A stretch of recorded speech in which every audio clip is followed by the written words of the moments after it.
Okay, so welcome to the channel. Today we're making a nice sculpture for an artist called Sophie Green. Sophie is a fine art painter and she does a lot of work orientating around wildlife and conservation. She's got a massive exhibition coming up down at the OXO in London, so it's a really good opportunity for us to get some sort of sculpture that we've made down there. But the problem is we've only got 2 weeks to turn this around, so it's going to be a really tight deadline, but hopefully we'll get something good at the end of it. Our initial idea was to create a kind of physical piece of ice that would melt, but her show's on for like 2 weeks, so it's not really going to work. Probably only last a couple of days at most. So we think we're going to base our design around a previous project. We did like a water feature video end of last year, I think it was, which you can watch up there. So we know we've got a basic idea of how we can have water growing up, moving up something like this and back down again into a trough. So I think we'll go to the design stage and I'll talk you through what we're going to try and create. So this is an initial idea we've come up with. We're going to use the same trough design that we used for the last water feature, which had a trough in the bottom which held the water and the pump. And the idea is that the water is pumped up from the trough and it's going to go up through this corrugated material. This corrugated material's got a load of natural channels in it, which we're hoping will pass the water up over the top of the water feature, back down the water feature and then into that trough so it can keep circling the water as it's running. So finally we're going to use 3 pieces of corrugated material, sandwich them together and hopefully get more of a 3D look. Okay, so we're on to manufacture. The first thing we did was make the trough, which is going to hold the water. The trough we made from aluminium, nice lightweight, strong material.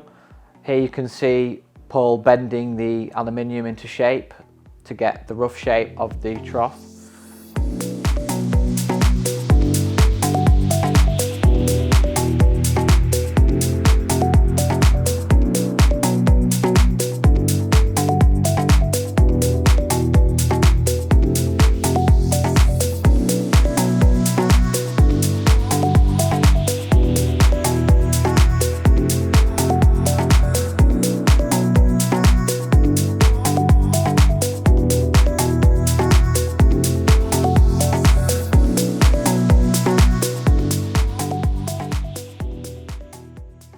So we're just using some masking tape here to hold the trough together before welding it up.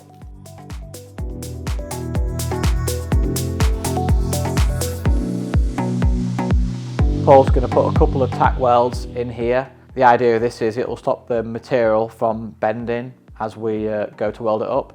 So put 3 tacks in the side there and then some more along the main edge.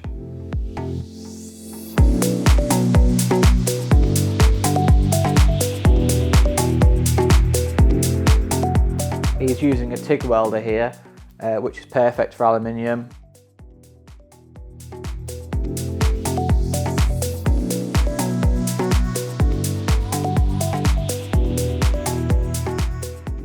The next step is to grind the welds back a bit and clean them up with a flap disc.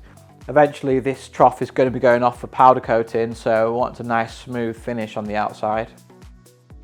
I reckon the trough's going to be really heavy with the water in it, so we're going to put some casters on it. Here Paul's making some little brackets and welding them on, which will hold the caster wheels. That's the water feed. And the next step was to make the frame which the corrugated plastic's going to sit in. So he needs to drill a hole for the water to be fed into that frame. Here he's welding another feed onto that. Again, he's using the TIG welder to weld the edges up, get a nice watertight finish.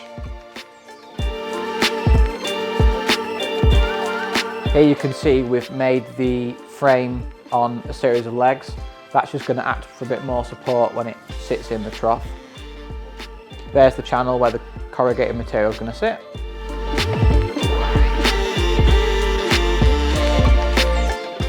These L-shaped brackets are going to help support the corrugated material sitting in the frame, just to add a bit more strength. We're thinking the top of the corrugated material is going to be quite heavy, so it needs some pretty decent supports.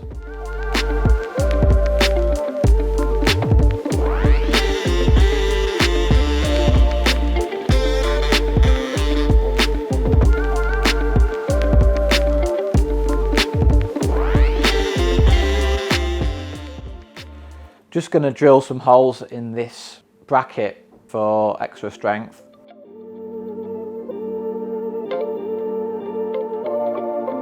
Giving the framing brackets a lick of black paint, it'll help give it some protection against the water.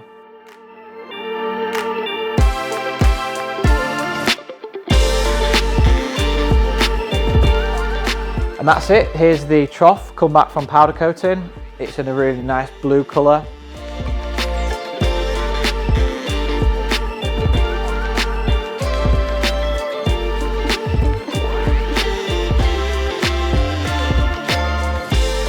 Using a bit of silicone for the water feed. And then it's a case of just putting the caster wheels on the trough. So you can see the brackets there that Paul's welded on.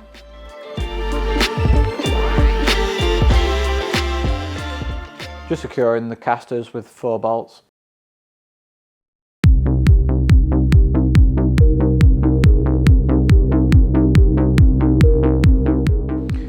We've just temporarily secured the LED lights in the trough.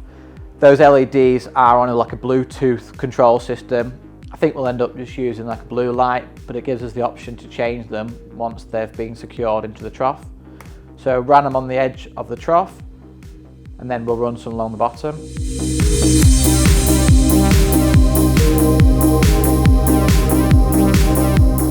So once we made that back, we thought it'd be nice to put some printed water at the bottom of the trough. So we've just simply printed an image of some water on some Foamex material.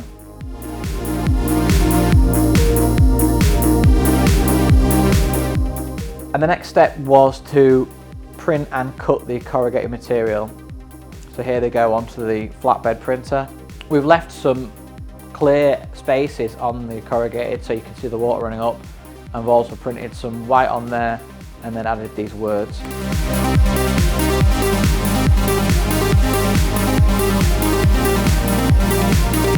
After it's printed, we put it on the CNC router to cut the shapes out. And then it was on to final assembly. So we sandwiched those 3 pieces together, overlapping them, giving it a nice 3D look. We glued the bottoms together with silicone glue and then just held it overnight. We also used the same silicone glue to hold the brackets, which will help support the corrugated material. And then the next step was to put those screws back in, keeping it nice and secure. So we've got the glue, and we've got the screws, and hopefully it shouldn't move.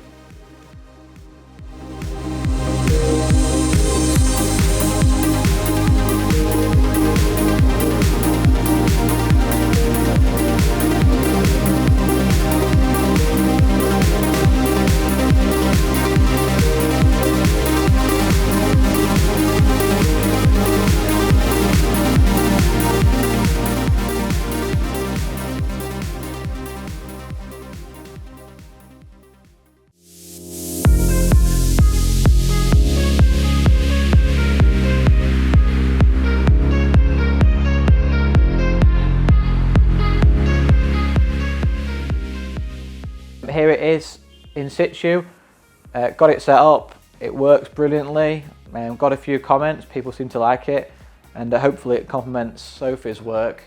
Her exhibition's at the OXO for a couple of weeks down in London, so if you are that way, don't forget to check it out. And if you did enjoy the video, like, share, subscribe, drop us a comment in the box below, and we'll see you on the next one.